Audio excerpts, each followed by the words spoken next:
Ahora sí, buenas noches, ¿me escuchan bien? Buenas noches, sí, señora. Listo, perfecto. Por favor, tengan presente el registro de asistencia en el campus virtual y ya siendo las 7:15, entonces vamos a dar inicio a este segundo encuentro de la tarea número 3. En el primer encuentro nosotros habíamos trabajado los ejercicios de el paso número 1. Entonces habíamos dicho, como ya saben todos a esta altura, cada ejercicio, cada letra del ejercicio número 1 corresponde a un estudiante diferente. Entonces nosotros trabajamos el estudiante con las letras A, B, C, D. Y nos hizo falta el estudiante con la letra C, pues ya que cuestiones de tiempo no nos alcanzó. La idea del día de hoy es trabajar con los ejercicios 2, 3 y con el ejercicio E, que fue el que nos hizo falta en la sesión pasada. Entonces, para eso vamos a tomar de manera rapidita el ejercicio número 2, que vale 25 puntos, y pues al final dejamos el ejercicio número E, el ejercicio con la letra E. Bien, entonces, ¿qué nos dice este segundo ejercicio? Este segundo ejercicio trata de movimiento parabólico. Este tema nosotros ya lo habíamos visto en la tarea 1, perdón, en la tarea 2 lo habíamos visto, habíamos realizado gráficas, habíamos también comparado movimiento mm, uniformemente rectilíneo con movimiento uniformemente acelerado y se estudiaron como esos dos movimientos por aparte. El movimiento parabólico lo que hace es unir esos dos movimientos. Movimiento uniforme rectilíneo por el lado del eje X y movimiento uniforme acelerado por el lado del eje Y. Bueno, hay un micrófono encendido para que por favor me apaguen el micrófono. Gracias. Bueno, este segundo ejercicio trata de un experimento casero. Entonces es necesario que ustedes saquen el tiempo, que nos queda todavía unos 9 días, creo, 7 días.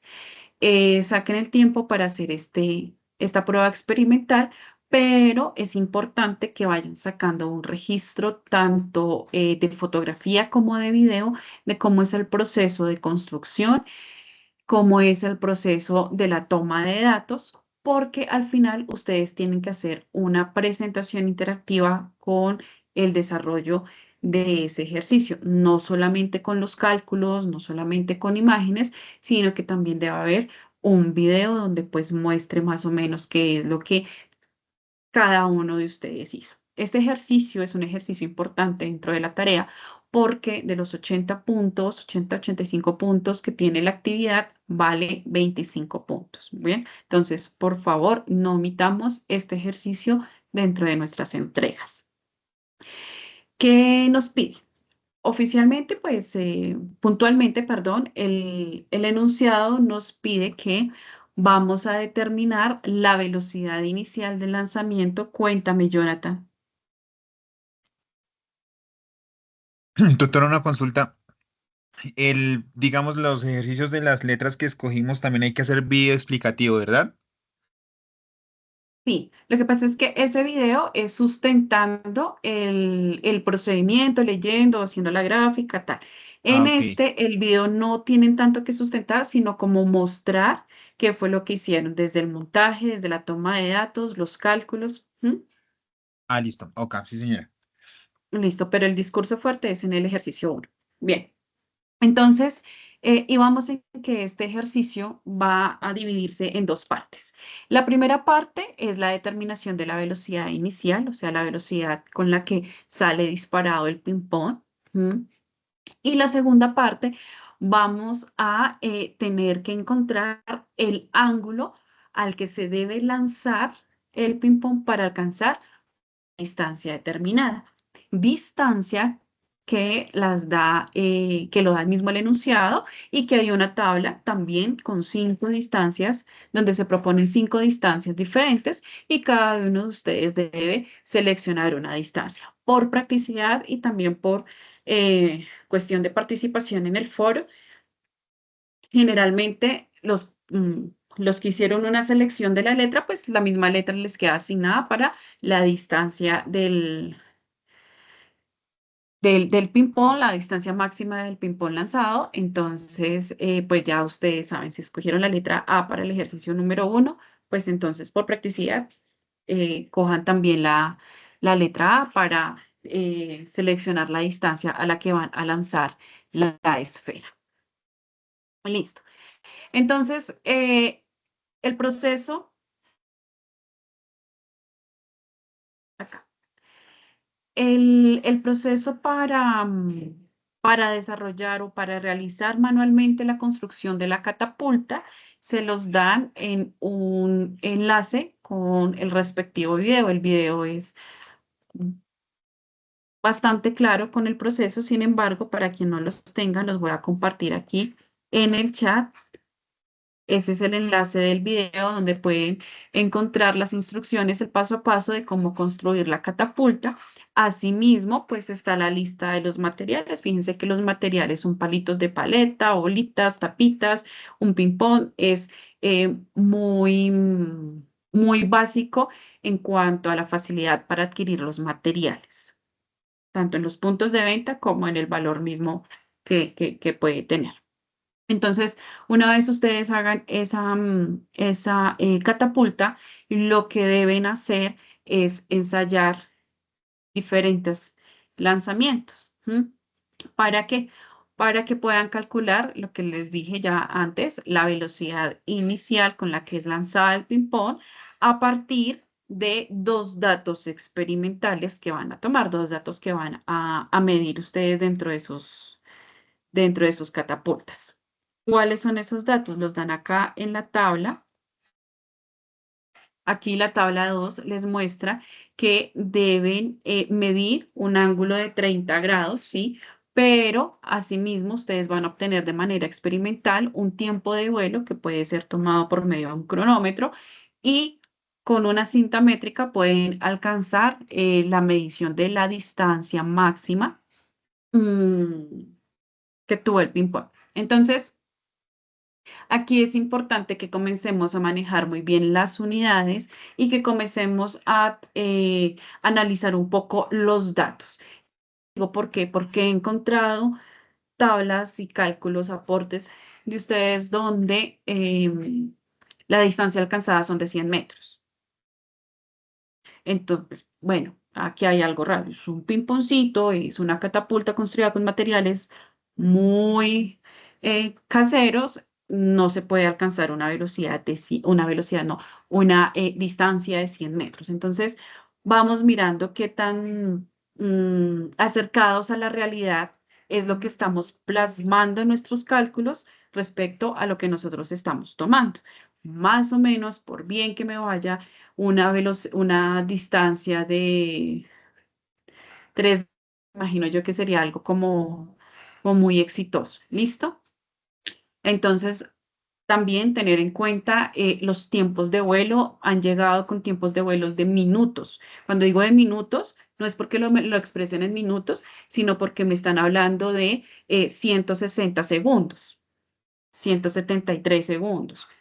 No, eso es más de un minuto, no dura en el aire un minuto el ping-pong. Entonces, es importante que revisen ahí todos esos datos experimentales. Puede que están haciendo mala conversión, puede que a la hora de introducir los datos en el computador, pues no están manejando las comas. Bueno, hay algo, pero por favor tener en cuenta esos datos, que los datos que me están plasmando y que me están entregando a mí sean intuitivos en la realidad. Bueno, listo. Entonces, lo primero que deben hacer es acá medir con el transportador, miden el ángulo del lanzamiento. Entonces, acá, por ejemplo, ponen este sería el punto de rotación de la catapulta. Entonces, miden el ángulo al cual va a ser lanzada el ping-pong. El ping-pong va a generar un movimiento parabólico, me perdonan lo mal dibujado, pero pues bueno, va a generar un movimiento parabólico y ese tiempo, ese desplazamiento en el que vuelva a llegar al piso, ustedes toman el tiempo y ese tiempo va a ser el tiempo de vuelo. Lo registran acá. Miren que hay tres espacios. Quiere decir que la idea es que ustedes hagan tres medidas de tres lanzamientos con un ángulo de 30 grados para que puedan promediar un tiempo de vuelo y una distancia alcanzada. ¿Cuál sería la distancia alcanzada? La distancia alcanzada sería desde aquí, que es donde saldría el ping-pong, no la catapulta, sino el ping-pong, hasta donde toca nuevamente el piso. Eso es lo que se conoce como X máximo, la distancia máxima alcanzada en un movimiento parabólico. Y esa es la distancia que van a ubicar acá, tres veces. Después de esas tres veces, hallan el promedio. ¿Cómo se halla el promedio? Pues se suman T1, T3, se suman esos segundos, esos tiempos, y se divide sobre el número de datos. Entonces, en este caso, por ejemplo, si me dio un segundo, 1.2 segundos, 1.3 segundos, entonces yo mido esos tiempos y lo divido entre 3. Asimismo con la distancia, mido las tres distancias obtenidas y las divido entre el número de datos que fueron 3. De esa manera, los cálculos yo los voy a realizar con los valores promediados que están acá. No es que yo realice tres velocidades iniciales, no es que yo calcule eso, sino que voy a calcular una sola velocidad inicial a partir de los datos promediados, tanto del tiempo como de la distancia, ya que solamente vamos a manejar un ángulo que es el de 30 grados. ¿Listo? Bien. Em, Después de eso, entonces nos dicen, bueno, ya usted hizo un lanzamiento y adquirió una distancia X, cualquiera. Resulta que hay una segunda parte del ejercicio donde nos piden determinar o encontrar un ángulo de lanzamiento tal que me alcance una distancia estandarizada. Y es por eso que le presentan acá en el enunciado esta tabla. Esta tabla les pone a ustedes, por ejemplo, al estudiante número C, 1.3 metros. Quiere decir que yo tengo que encontrar acá una distancia, un ángulo donde esta distancia sea de 1.3 metros. ¿Mm? Si no la consigo, tengo que repetir n veces el experimento hasta encontrar un aproximado de esa distancia. Una vez yo encuentre el aproximado de esa distancia, puedo determinar el ángulo. Bueno, perdón, acá de pronto me puede generar confusión. En todos los lanzamientos tienen que medir el ángulo, van haciendo una tabla del ángulo encontrado, ¿sí? Con la distancia obtenida para poder identificar en qué ángulo en el que yo hago el lanzamiento voy a encontrar una distancia de 1.3 metros. Bien, con ese ángulo voy a decir valores eh, por ejemplo, y no es porque ese sea el ángulo que va a ser, ¿listo? Entonces, por ejemplo, si yo pongo un ángulo de 45 grados, ¿m? Obtengo mi distancia de 1.3 metros. Entonces, esta tabla yo la debo presentar dentro de el informe, dentro de la presentación interactiva que se les está pidiendo. Bien, entonces dice, una vez hayas resuelto el desafío de mantener la velocidad inicial constante, de manera constante, que es algo que se pide en el punto 1, cuando deben resolver unas preguntas más de análisis, de razonamiento. Por eso no las toco acá en el tema, porque eso ya va dependiendo de cada uno cómo comprende y cómo se tome el tiempo de comparar lo que ve en el experimento con lo que dice la teoría. Utiliza las ecuaciones del movimiento parabólico para calcular con precisión el ángulo de lanzamiento que te permitirá alcanzar la distancia objetivo. Después de esto, estarás listo para realizar el lanzamiento y demostrar tus cálculos. Bien, entonces, acá ponen una sugerencia de calcular primero el tiempo de vuelo, si es necesario, mida la altura inicial de la bolita. Generalmente, cuando nosotros hablamos de un movimiento parabólico y de todas las ecuaciones que están enfocadas a describir ese tipo de movimiento, lo que tienen en cuenta es que la altura, aquí, la altura en la que es lanzada, en la que es disparado ay, mi lápiz. Ya. La altura en la que es disparado el ping-pong o el proyectil va a ser igual a la altura en la que cae, ¿cierto? Pero en este proceso, en este experimento, nosotros no vamos a tener una altura tan igual. ¿Por qué? Porque resulta que el ping-pong es lanzado desde acá, ¿cierto? Pero pues esta catapulta tiene una altura h.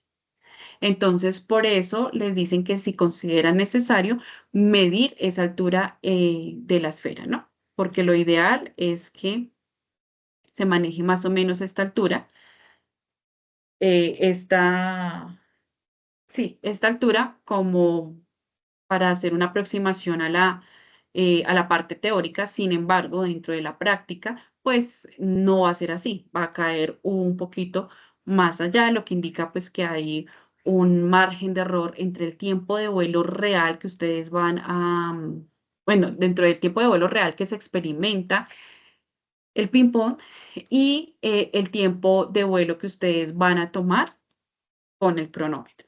Digamos que no va a ser el mismo, no es tan real. Sin embargo, pues no va a ser más allá de 0,1 segundos. O sea, el desfase no es tanto, por eso yo diría que no es tan necesario tomar la altura, tener en cuenta la altura de la catapulta. Sin embargo, hay aportes que lo han hecho y es totalmente válido que tomen esa variable. Hay otros aportes que no lo han hecho, precisamente argumentando que no impacta tanto en la modificación de los valores, teniendo en cuenta que estamos hablando de un experimento casero. ¿Listo? ¿Alguna pregunta hasta aquí?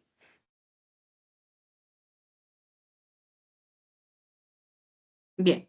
Entonces, cuéntame, Karen. Hola, profe, buenas noches. Una preguntita referente pues a los 3 lanzamientos que hay que hacer. O sea, por ejemplo, yo ya hice mis 3 lanzamientos, pero no tuve en cuenta pues la distancia de la guía de aprendizaje. Y lo que acabo de entender es que nosotros podemos hacer esos 3 lanzamientos, calcular, digamos, un ángulo X y volver a hacer como un último intento, pero que sí llegue hasta la distancia que requerimos, que dice la guía. Me dices que hiciste 3 lanzamientos, es que creo que estamos mezclando la parte uno con la parte 2. O sea, la A ver, parte 1 es donde sí, debo hacer los 3 lanzamientos sin tener en cuenta la distancia. eh, n- no es sin tener en cuenta, sino que esta distancia que está acá puede ser un valor diferente al exigido en la tabla. Es decir, si tú eres la estudiante C, en este primer paso, en este primer lanzamiento, tú puedes obtener otra distancia, no tiene que ser 1,3. Sí, señora. Porque estás hablando del ángulo, ¿sí? Cuando, esta es una parte, por eso dije que se dividía en dos. Eso es en una y lo que haces es calcular la velocidad. Usando las ecuaciones del movimiento, encuentra la velocidad inicial de la esfera. ¿Por qué? Porque necesitamos una velocidad constante de lanzamiento para poder encontrar después un ángulo que me permita obtener la distancia deseada, que en este caso sería la distancia 1,3 que tomé de ejemplo. ¿Sí me hago entender? ¿Sí respondo a tu pregunta? Sí, señora. Muchas gracias. Listo. Bien, entonces, entendiendo o pues ya comprendiendo cómo se dividen las dos partes del experimento, vamos entonces a comenzar con una orientación muy pequeña de cómo van a ser los cálculos que necesitan hacer para poder obtener, en este primer caso, la velocidad de movimiento, eh, la velocidad inicial de la esfera.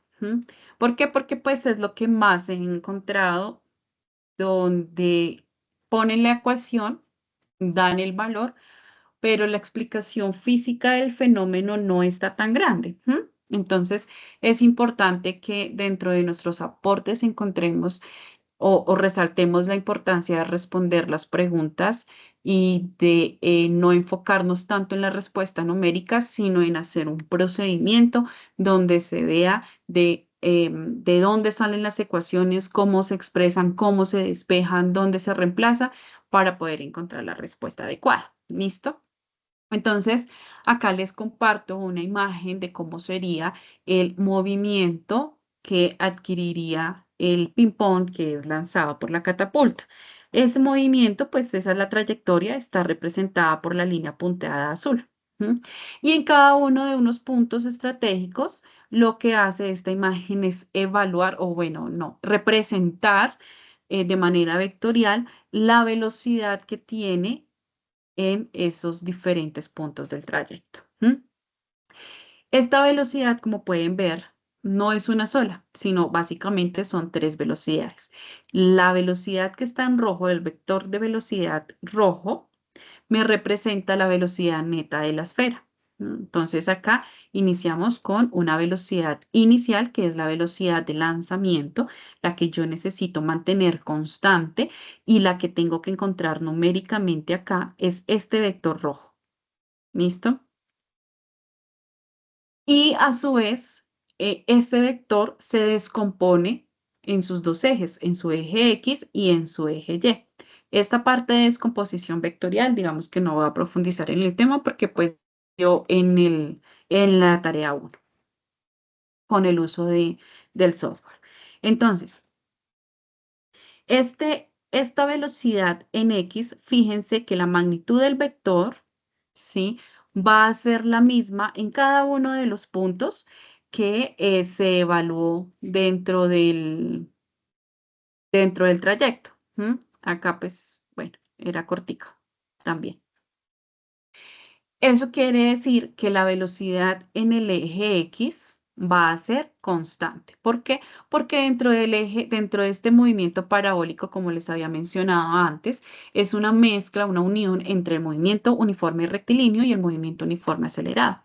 El movimiento uniforme rectilíneo lo voy a ver representado dentro del eje X en su desplazamiento horizontal y el movimiento uniforme acelerado que está afectado por la gravedad, por eso la esfera llega a una cierta altura y comienza a descender por la aceleración de la gravedad. Entonces, como hay una aceleración en el movimiento vertical de mi ping-pong, pues ahí ya estoy hablando que el eje Y tiene un movimiento uniforme acelerado, cuya aceleración pues es el valor de la gravedad.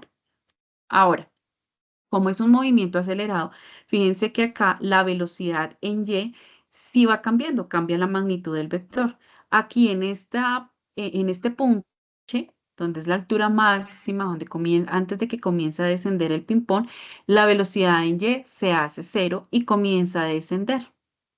Fíjense que la saeta del vector B sub h comienza a ir hacia abajo, indicando pues que su velocidad, su vector velocidad cambia de sentido, pero mantiene la misma magnitud dentro de las alturas que son analizadas. Aquí, bueno,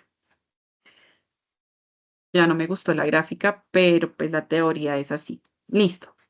Entonces, en este punto máximo hay dos características. No solamente la velocidad en Y es 0, pues, sino que la velocidad en X va a ser igual a la magnitud de la velocidad inicial.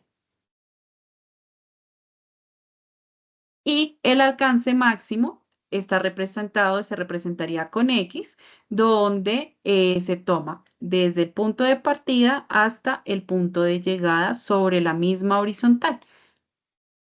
Punto de partida de la esfera o del proyectil o del ping-pong que estoy analizando hasta que nuevamente regresa al piso, por decirlo de alguna manera. Bien, y listo. Entonces, con esta explicación muy breve de lo que serían de cómo se comportan las velocidades en un movimiento parabólico, vamos a encontrar nuestra velocidad inicial de la esfera, es decir, el valor, la magnitud de este vector que está acá.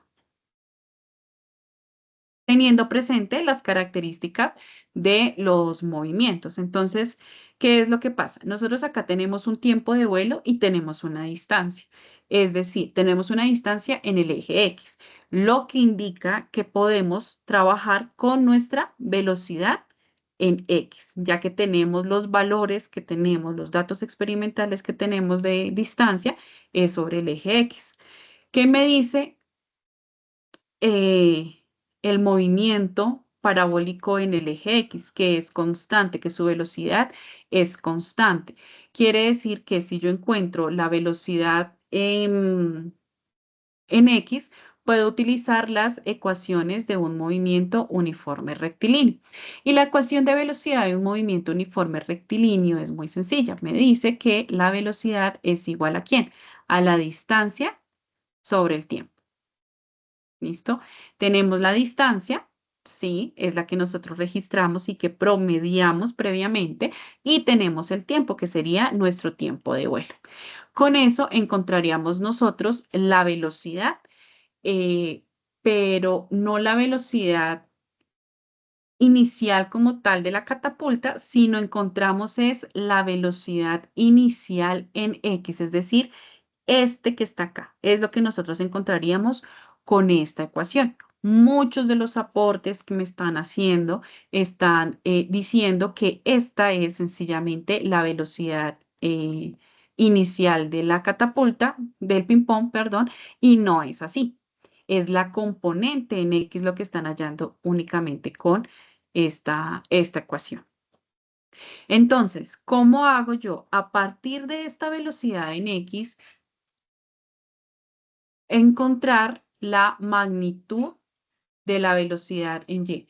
Perdón, yo puedo hacer una pregunta que siempre me ha causado curiosidad. ¿Ustedes están marido?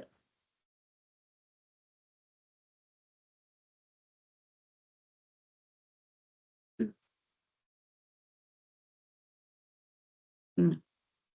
Listo. Entonces, ¿cómo hago? Pues lo parto de lo que sería la descomposición vectorial. No voy a tocar ahorita el tema de descomposición vectorial, pero vamos a decir o vamos a recordar que cuando yo necesito encontrar la velocidad en X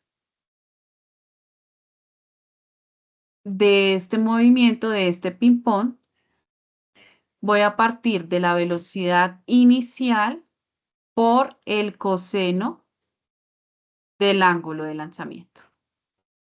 ¿Listo? Esta es una ecuación básica que resulta de la descomposición vectorial, tanto en el eje X como en el eje Y del vector velocidad. La velocidad en Y vendría a estar dada por la magnitud de la velocidad inicial, no por el seno, no por el coseno, sino por el seno del ángulo. ¿Listo? Como nosotros estamos trabajando con datos en el eje X, porque estamos hallando el alcance o la distancia horizontal, pues nos sirve es esta primera ecuación, donde tenemos que la velocidad inicial en X o la velocidad en X es igual a la velocidad inicial, o sea, la velocidad de lanzamiento por el coseno del ángulo. ¿Nosotros estamos manejando el ángulo? Sí, estamos manejando un ángulo de 30 grados. Entonces tenemos la información de lo que es coseno de teta.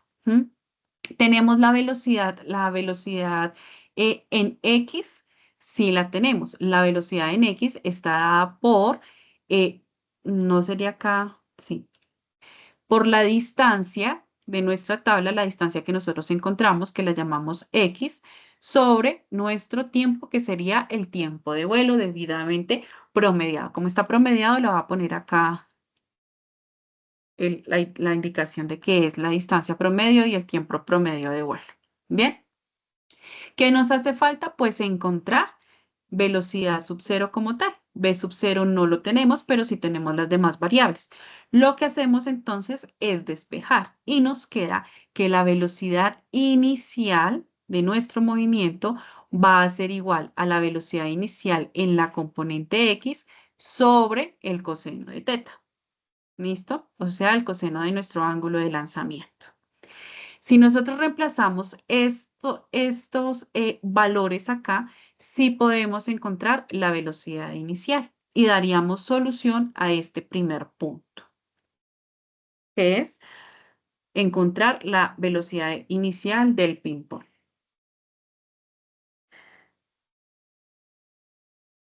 ¿Alguna pregunta hasta aquí?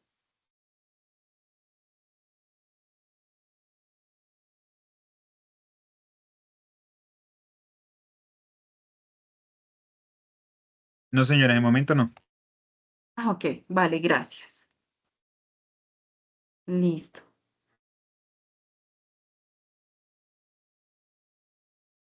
Entonces, una vez encontrada esa velocidad inicial, ya indicándoles acá cómo sería la expresión correcta para encontrar esa velocidad y de dónde está saliendo, porque lo ideal es que también se haga este análisis dentro de sus trabajos, pasamos a la siguiente sección. Acá nos dice, determinación del ángulo para cumplir el reto. Una vez hayas resuelto el desafío de mantener la velocidad, de mantener constante la velocidad inicial, utiliza las ecuaciones de movimiento parabólico para calcular con precisión el ángulo de lanzamiento que te permitirá alcanzar la distancia objetiva. Entonces aquí ya vamos a buscar un ángulo. Vamos a centrar nuestra medición o nuestros cálculos en una distancia estandarizada y lo que va a variar es el ángulo. En la primera sección teníamos un ángulo de 30 grados, pero en esta segunda sección nos puede dar un ángulo cualquiera. ¿Listo? ¿Yo qué les aconsejo? Primero, pues que hagan una revisión de cómo serían las ecuaciones de un movimiento parabólico y encuentren ahí dentro de esas ecuaciones cómo poder expresar o cómo poder encontrar un ángulo. No lo hago en este momento porque eh, lo que se hace es sencillamente despejar un término que nosotros ya tenemos. Bien. Listo. Entonces, hicimos los cálculos y tenemos nuestro ángulo. Ese ángulo nos va a permitir conocer un ángulo, una distancia, o obtener una distancia de 1.3 metros.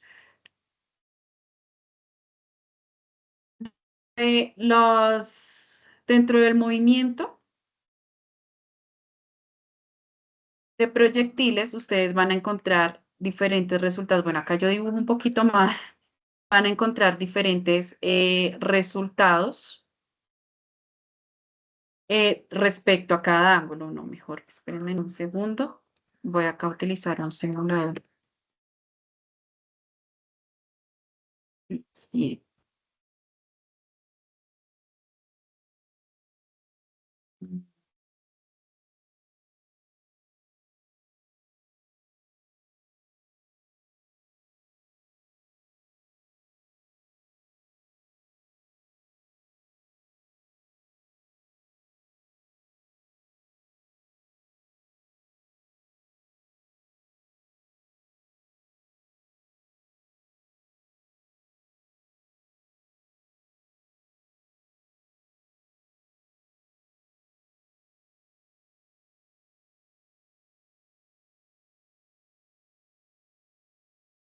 Listo. ¿Ven acá este simulador? No, profe, estamos viendo la presentación. Ah, ok.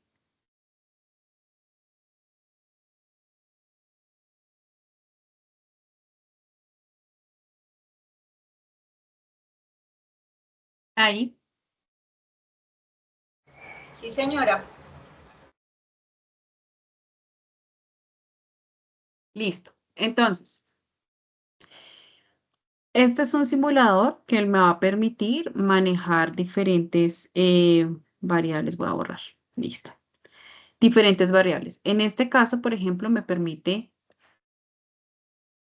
medir la altura, lo que sería la altura de la catapulta.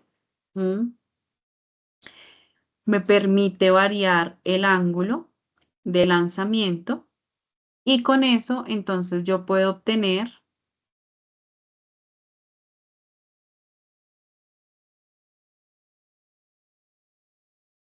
diferentes valores. 45.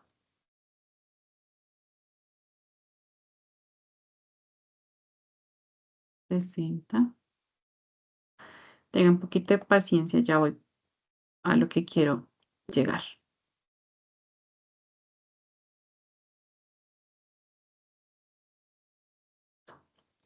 Entonces, si ustedes ven, aquí hay diferentes ángulos, ¿cierto? Y dependiendo del ángulo, se va alcanzando una distancia horizontal diferente.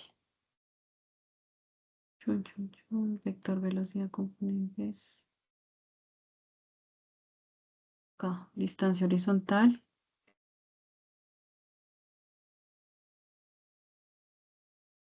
30 grados. Voy a volver a hacer el lanzamiento.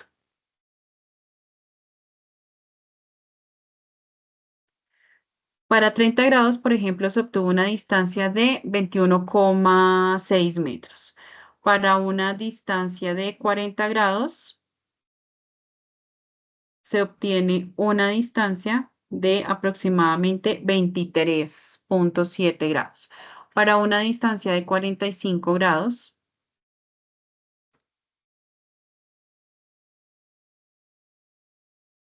se obtuvo una de 24 metros, perdón. Para una de 60 grados,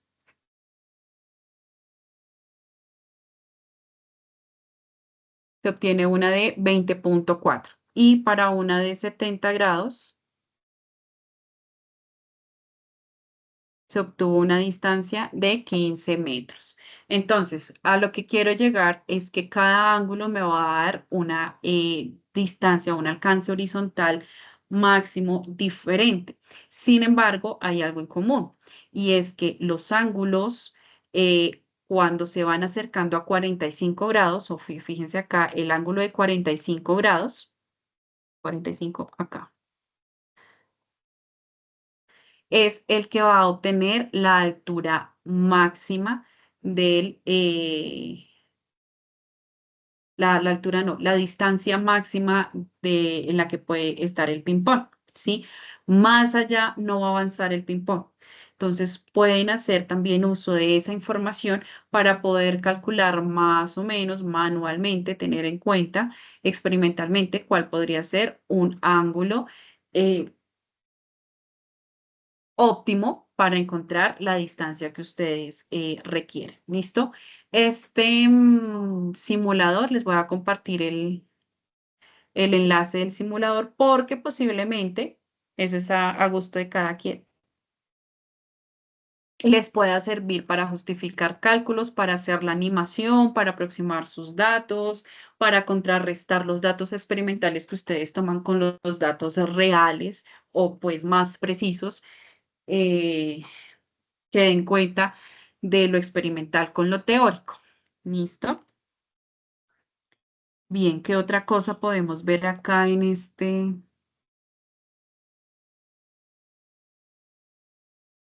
experimento? No, recordarles, muchachos, que lo que se pide es una presentación interactiva corta en Canva, en la que se presenten los resultados del experimento, incluyendo un video corto de la grabación del reto. Es decir, que se vea que ustedes están haciendo el lanzamiento, que se vea que ustedes toman la medida, tanto del ángulo como de la distancia horizontal, que sí se cumpla la distancia horizontal asignada con cada uno de ustedes, ¿sí? Todo eso, porfa, que se vea dentro del video. Además, presentar también la parte de los cálculos. Busquemos que este video es un video corto, entonces que no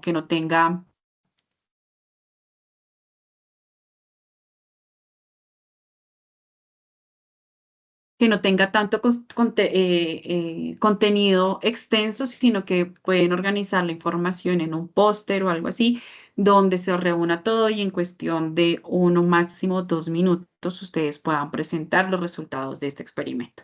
Es un experimento sencillo, pero pues requiere tiempo, es algo que podrían hacer respetando las agendas de cada quien este fin de semana, ya que es el último fin de semana que tienen disponible para la tarea, porque realmente tiene un peso evaluativo importante y no sé si revisaron las calificaciones que yo les comenté, pero pues el hecho de no presentar un ejercicio les, les quita muchos puntos realmente. Bien, igual yo siempre estoy presta a que se presenten las correcciones de los ejercicios de acuerdo a las observaciones que yo hago. Sin embargo, pues hay aspectos que no se pueden como corregir y que ya la nota da estandarizada, como participar en el foro o los puntajes por, pues no hay, se les descuenta ciertos puntos por entregar fuera de tiempo, por entregar después de ciertas fechas, ¿sí? O las correcciones deben ser significativas para poder justificar en el sistema un cambio de nota. Entonces, no dejen este ejercicio para lo último porque muy seguramente no van a tener el resultado que ustedes quieren tener en esa práctica. Bien, pasemos entonces al ejercicio. ¿Hay alguna pregunta de este ejercicio? No. No, señora. ¿Lo han visto complicado de hacer? ¿Alguien ya ha intentado hacerlo?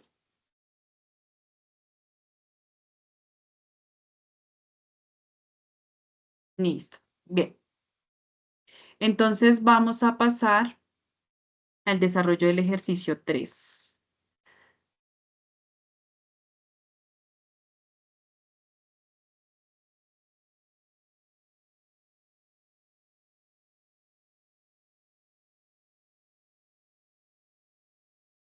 Listo. Entonces el ejercicio...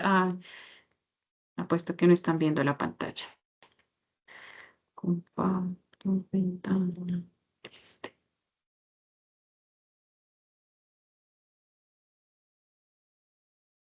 Listo. Este ejercicio 3 es el ejercicio final, obviamente es un ejercicio con el ejercicio con menor peso evaluativo dentro de la actividad, pero pues asimismo puede ser un salvavidas, no es tan largo, no es tan complejo, y pues mi idea es mostrarles paso a paso el camino que deben seguir para que ustedes tengan una idea de qué es lo que deben despejar, qué es lo que deben reemplazar y lo puedan replicar con los datos que tienen asignados. Entonces, dice, un ciclista de masa, yo le voy a poner 70 kilogramos. Ojo que acá están sumando. Mejor que no. Acá están sumando. Quiere decir que acá se les da el ejemplo. Si la cédula termina en 2, ustedes tienen que sumar 70 más 2. Quiere decir que la masa del ciclista va a ser de 72 kilogramos. Esto lo resalto, ¿por qué? Porque en la tarea del ejercicio 1, donde se hablaba de H y de R para el ejercicio número 2, si mal no recuerdo, lo que hacen es multiplicar. Entonces, cogen, no suman, sino multiplican 70 por 2 y alteran los valores, alteran el sentido físico del ejercicio, alteran todo. Entonces, porfa, seguir las indicaciones del enunciado, porque pues ahí en todas las secciones del enunciado se les da el ejemplo de cómo debe quedar al final el valor. Entonces, un ciclista de masa de 70 kilogramos, en mi caso, está pedaleando en una bicicleta con las siguientes características. Entonces nos describen 3 radios diferentes. ¿Cuáles son esos radios?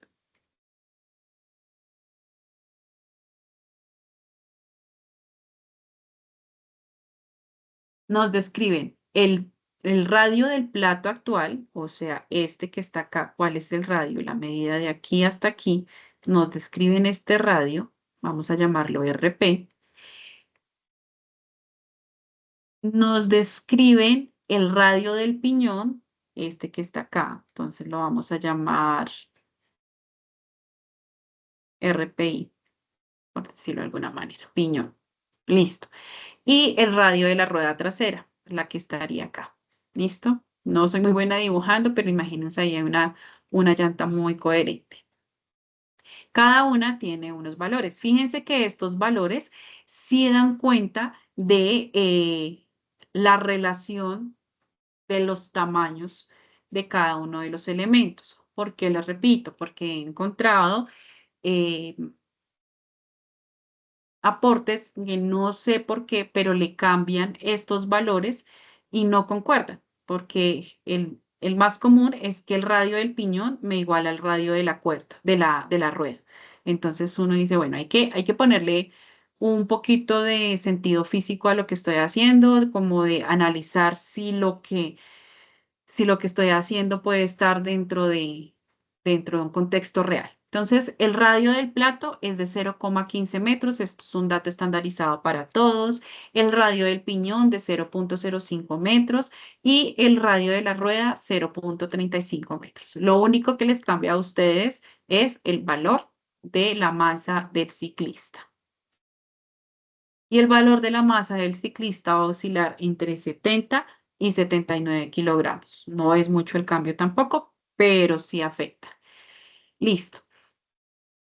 El ciclista pedalea con una cadencia, es decir, con una frecuencia constante de 2 revoluciones sobre segundo. F minúscula es la frecuencia que es 2 revoluciones por segundo. Y acá también hago una reflexión sobre lo aprendido en la tarea 1, donde teníamos una tabla con las magnitudes, con los símbolos de las magnitudes y con las unidades.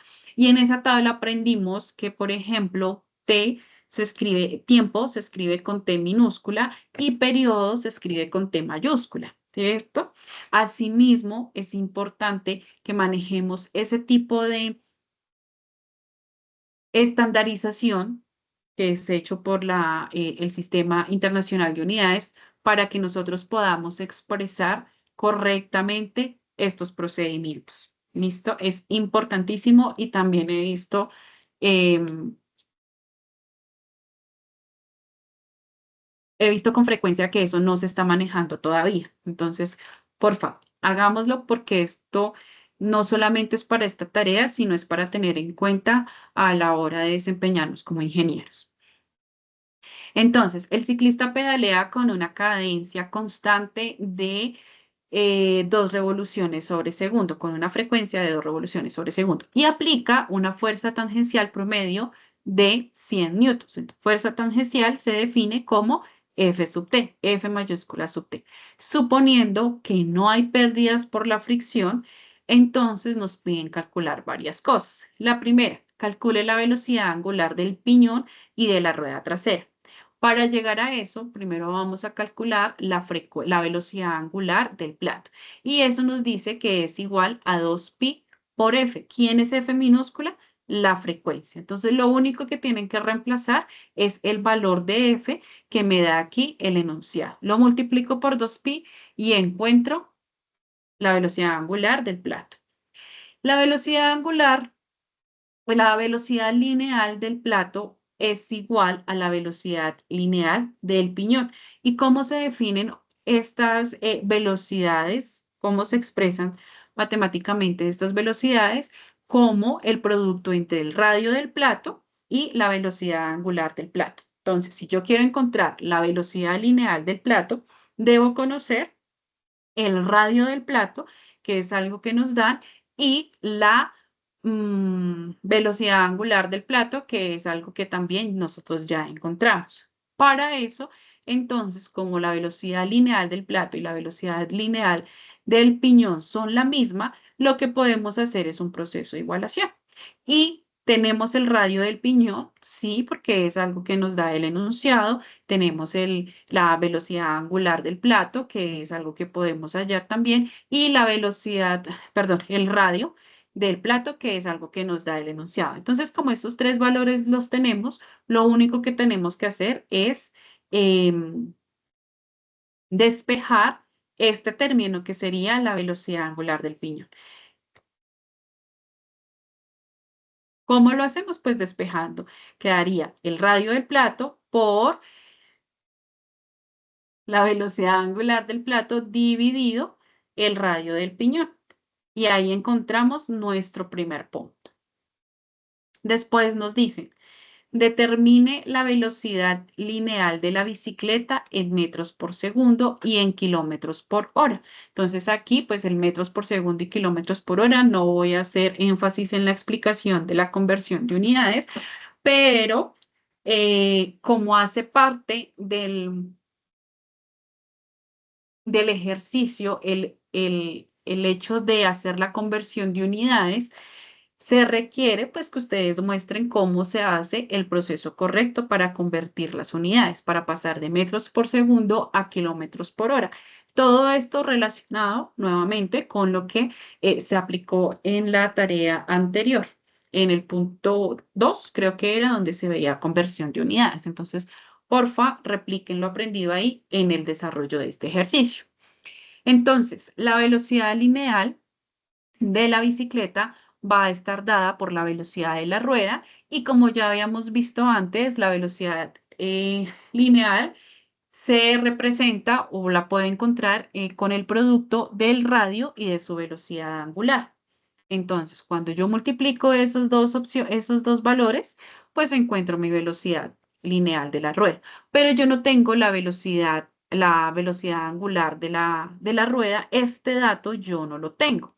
Pero sí puedo decir que la velocidad angular del piñón es igual a la velocidad angular de la rueda, lo que indica que puedo representar fácilmente, reemplazar fácilmente este valor y ubicarlo dentro del procedimiento, dentro de la expresión para encontrar la velocidad lineal de la rueda. Eso quiere decir que este valor, B sub R, B sub rueda, es igual al radio de la rueda que nos da el enunciado y multiplicado por la velocidad angular de nuestro piñón. Esa velocidad angular de nuestro piñón la encontramos en este punto anterior. ¿Listo? Entonces es solamente coger este valor y reemplazarlo en esta ecuación. Fíjense que los procedimientos son muy corticos. Lo único es que hay que tener presente la diferencia entre la velocidad lineal, la velocidad angular de cada uno de los elementos que juegan en el desplazamiento del ciclista. Después nos dice, calcular el torque generado por la fuerza tangencial promedio. Entonces, el torque, que es este que está acá, está definido como el producto entre el radio por la fuerza por el seno de teta. Pero entonces, ¿cuál es el seno de teta y de dónde sacamos ese ángulo y por qué aparece esto? Resulta que este torque es el producto entre dos vectores que están perpendiculares entre sí, el vector posición y el vector fuerza, que aparecen en el análisis vectorial que se hace cuando nosotros estamos pedaleando. Como son perpendiculares, estamos hablando de un ángulo del seno de 90. ¿Y cuánto es el seno de 90?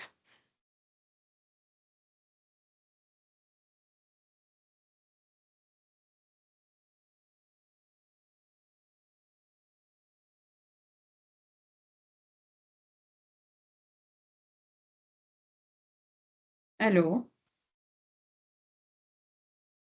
Profe, es 1. Dime. El seno de Seno de 90 es 90 1. es 1. Exactamente. Entonces el seno de 90 es 1.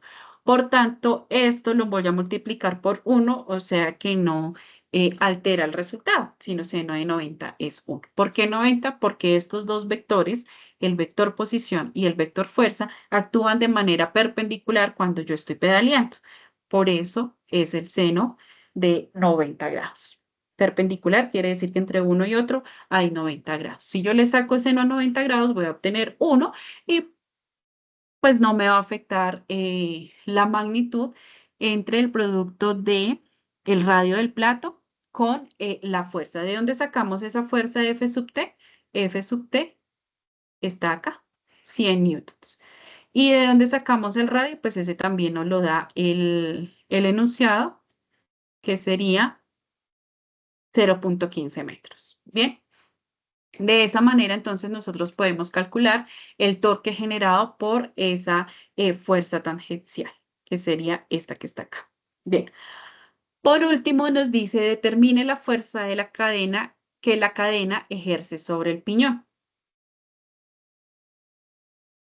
Entonces, lo que hacemos es despejar con el mismo torque, pero pues ya no es aplicado al plato, sino es aplicado al piñón. ¿Por qué? Porque nos están preguntando eso mismo, pero ya no sobre el platico, sino ya, el plato, perdón, el plato, sino sobre el piñón. Entonces tomamos es el radio del piñón y despejamos de esa misma expresión la fuerza. Fíjense que esta fuerza pasa, analizado desde otro punto, pasa a ser esta misma que está analizado desde la perspectiva de la cadena y lo que se hace es despejar. Entonces, este torque dividido el radio del piñón.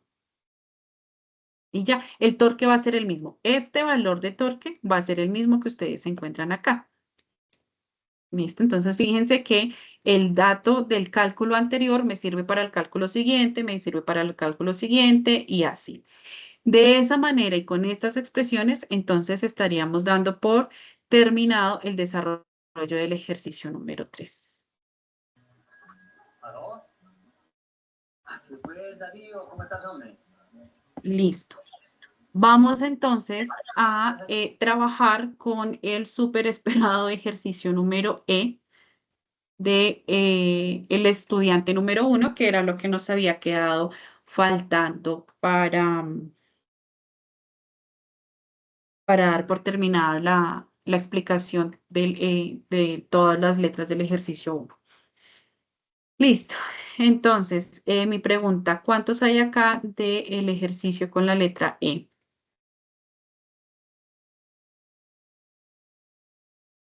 Rosa, sí, te tengo Yo. muy presente. Muchas gracias.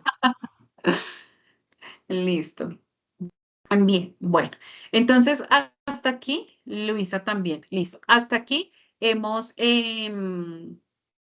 trabajado todos los ejercicios, los 3 ejercicios que se hicieron. Hoy explicamos el ejercicio 2 y 3 y quienes tienen una letra diferente, la explicación se hizo en las CIPAs anteriores. Ya todos en los foros deben tener la grabación de las CIPAs. ¿Listo? Para que puedan ir a consultarlo. Ya. Bueno, vamos a finalizar estos encuentros con este último ejercicio. Entonces, nos dice un coche, perdón, de masa M de tantos kilogramos circula a 15 metros sobre segundo cuando pasa sobre un bache de altura 5 centímetros. La suspensión del coche puede moldearse como un resorte constante, con constante elástica K de 20.000 newtons por metro y un amortiguador que proporciona una fuerza de amortiguamiento proporcional a la velocidad con coeficiente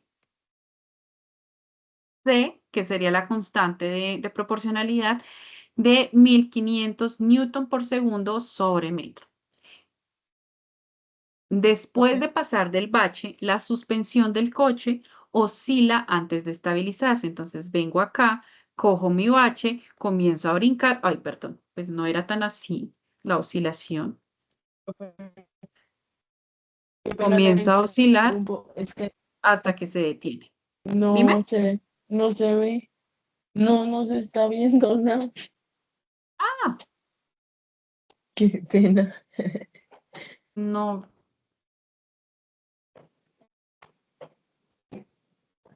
Ahí. Ahora sí, señora, muchas Ahora sí, gracias. señora. Listo, perfecto. Listo. Entonces, decíamos que viene el carro, pasa por el bache y comienza a oscilar hasta que se detiene. Uno brinca un poquito, ¿cierto? Cuando coge un hueco. Entonces, vamos a analizar eso. Después de pasar el bache, la suspensión del coche oscila antes de estabilizarse. Listo, oscila y se estabiliza. Acá nuevamente pues hacen la explicación que no hay que multiplicar, sino hay que agregar esos números. Listo, entonces la masa quedaría de 1.222 kilogramos para el caso del ejemplo. Decimos, primero dibuje un diagrama del coche y represente las fuerzas que actúan sobre él en el punto más alto de la oscilación después del bache. Acá me están diciendo es únicamente dibuje un diagrama con las fuerzas. No me están diciendo calcule, no me están diciendo haga cosas, solamente dibujar, decir, en este punto las fuerzas que actúan son tales y tales. ¿Listo? Bien. El segundo punto, en el punto más bajo de la oscilación, la aceleración es máxima.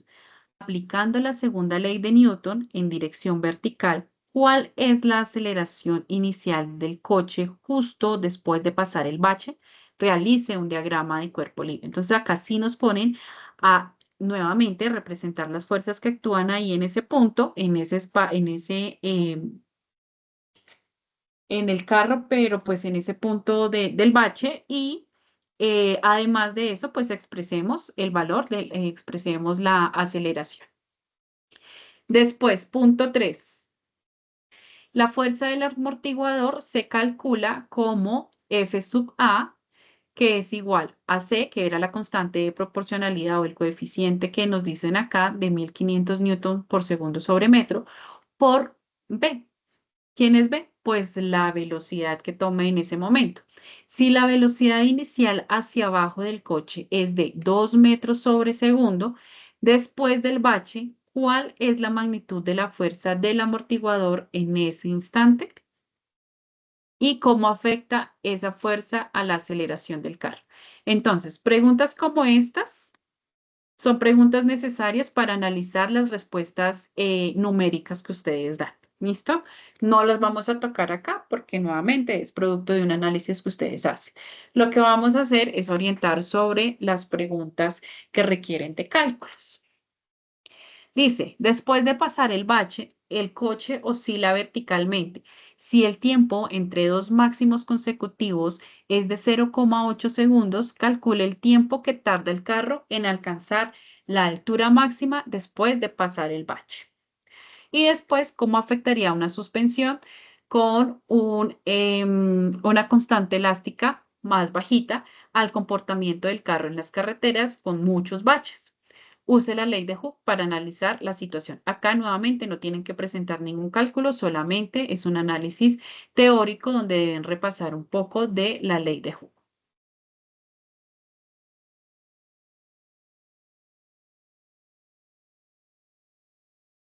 Listo. Entonces, vamos concretamente a lo que es el desarrollo del ejercicio. Lo primero que nos piden es dibujar el diagrama de coche y representar las fuerzas que actúan sobre él en el punto más alto de la oscilación después del bache. Entonces recordemos primero que el bache es como un hueco. No es un volartito, o sea, no es que me lo aportaron como si estuviera pasando ¿cómo se le llama? A los reductores de velocidad. Y no, un bache es un hueco. Entonces, la gráfica vendría siendo así. ¿Listo? Donde al pasar por ese bache, pues se genera un movimiento oscilatorio muy corto para nosotros, pero pues es corto dependiendo de la calidad de los amortiguadores que tenga el carro, ¿cierto? Bueno, entonces acá nos piden qué fuerzas se están ejerciendo. Siempre, siempre, sobre todo objeto, hay una fuerza principal que debe ser la primera de todos y es la fuerza peso. Esa va a actuar en todo el punto mientras usted esté sobre la superficie terrestre. Esa fuerza peso va a ser igual al producto entre la masa del objeto por el valor de la gravedad. Regáleme un segundo, por favor.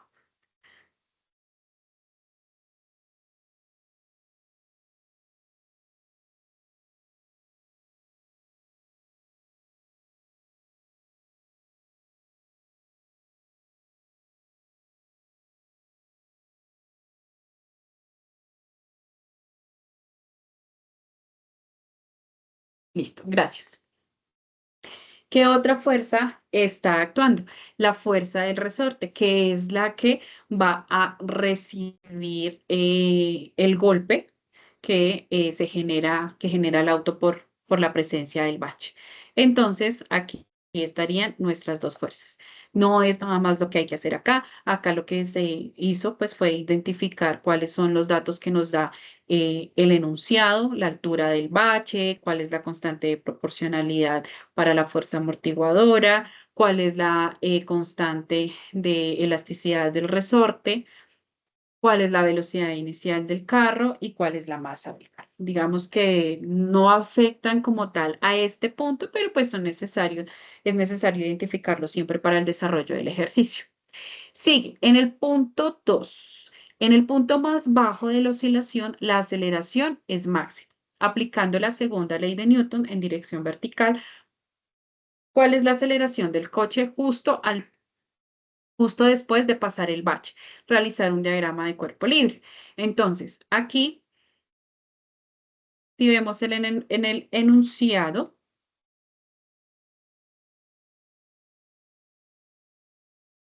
aparece un F sub A. Fíjense acá. Ese F sub A es una fuerza amortiguadora que nos indica acá el enunciado. Espérame, la señalo. Acá, mire. Fuerza que proporciona una fuerza de amortiguamiento proporcional a la velocidad con coeficiente tanto, ¿cierto? Listo. Entonces, aquí no solamente nos está nombrando la fuerza del resorte como tal, sino también nos está nombrando otra fuerza que es la fuerza de amortiguamiento. Y esas pues van a hacer que el carro no quede ahí enterrado en el bache, sino que vuelva y suba, ¿cierto? Entonces van en sentido contrario al peso del carro. Entonces, cuando ustedes suman, pues la fuerza de aceleración, la fuerza de amortiguamiento más la fuerza del rozamiento van a actuar en contra o en contraposición de mi fuerza peso, que la fuerza peso pues es igual al producto entre la masa por la gravedad, ¿no? Entonces, sumando, o sea, aplicando la segunda ley de Newton, que es la sumatoria de las fuerzas igual al producto de la masa por la aceleración, encontramos esta expresión, donde F sub A más fuerza de rozamiento, fuerza de amortiguamiento más la fuerza del resorte menos la masa por la gravedad va a ser igual a la masa del carro por la aceleración. ¿Qué nos piden? Encontrar el valor de la aceleración. ¿Qué debemos hacer? Despejar A. Este M está multiplicando, pasaría al otro lado a dividir y entonces nos quedaría nuestra expresión de la aceleración en el punto más bajo. Que hay que tener en cuenta que el enunciado nos dice que este FA, esta fuerza de amortiguamiento, es el producto entre la constante de proporcionalidad, que es de 1500 newton por segundo sobre metro, por la velocidad. ¿Qué velocidad? La velocidad nos la da el enunciado, el punto siguiente. Listo, que ya sabemos que el enunciado nos dice que es de 2 metros sobre segundo, pero fíjense que nos la da en este punto, que debería ser el punto 3, y nosotros estamos desarrollando el punto 2, entonces por eso lo dejé ahí expresado. Listo, y la fuerza del resorte, pues que cumple con la ley de Hooke, que me dice que la fuerza es igual a el producto entre la constante de elasticidad del resorte y la distancia en que ese mismo se elonga o se contrae. Entonces, ahí ya tenemos una expresión. Pasamos entonces al siguiente punto. El siguiente punto nos dice, la fuerza del amortiguador se calcula como F sub A al AC por B. Si la velocidad inicial hacia abajo del coche es de 2 metros por segundo, después del bache, ¿cuál es la magnitud de la fuerza del amortiguador en ese instante? Entonces, la fuerza del amortiguador no es nada más que el producto entre 1500 newton por metro por la velocidad, que sería 2 newton por metro. Entonces, hagamos el producto, ya que esto es un número estandarizado para todos y es multiplicar por 2. Bueno, no, el producto no lo vamos a hacer. Vamos a hacer operar las unidades para cerciorar que el producto entre estos dos sí me dé una fuerza. Entonces yo digo que C tiene unidades de newton por segundo sobre metro. Y eso está multiplicado por una velocidad que está expresada en metros sobre segundo. ¿Listo? Y ahí, ¿qué es lo que hacemos? Pues simplificamos.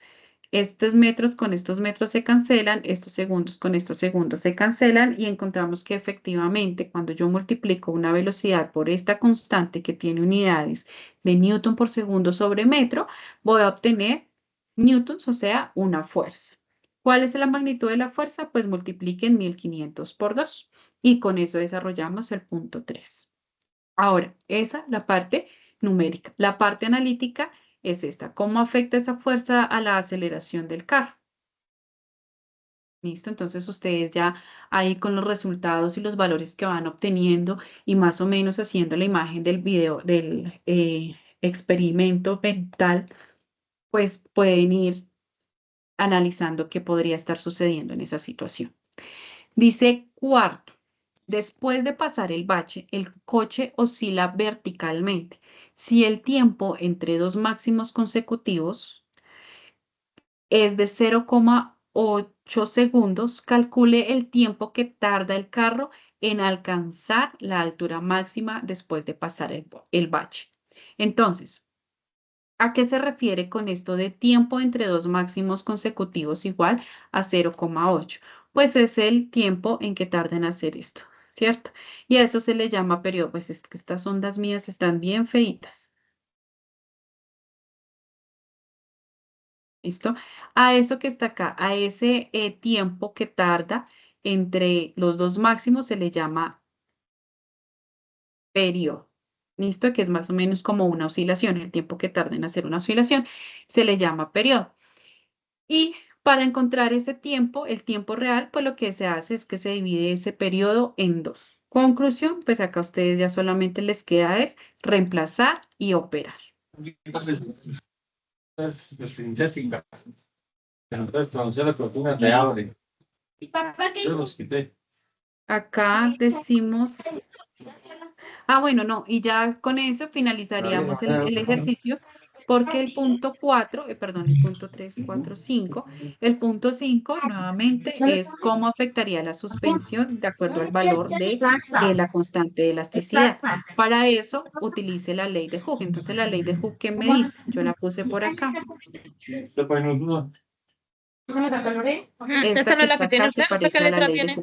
No, qué pena con ustedes. Hay un micrófono abierto y creo que me están escuchando menos. Para que por favor lo apaguen. Muchas gracias. Gracias. Listo. Entonces, esa ley de Hooke me dice que la fuerza del resorte, la ley de Hooke es aplicada a los resortes. Por ahí había una, después se le pierde. No.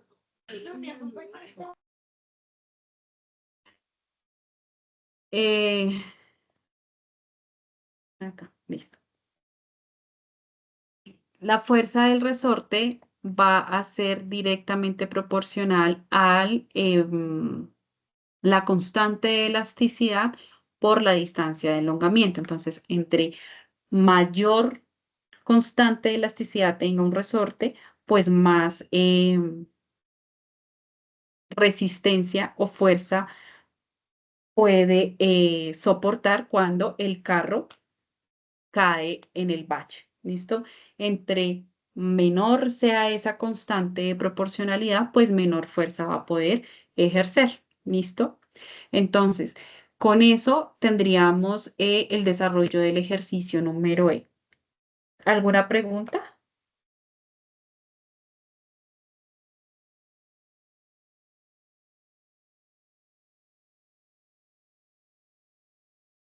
De mi parte, no, señora, muchas gracias.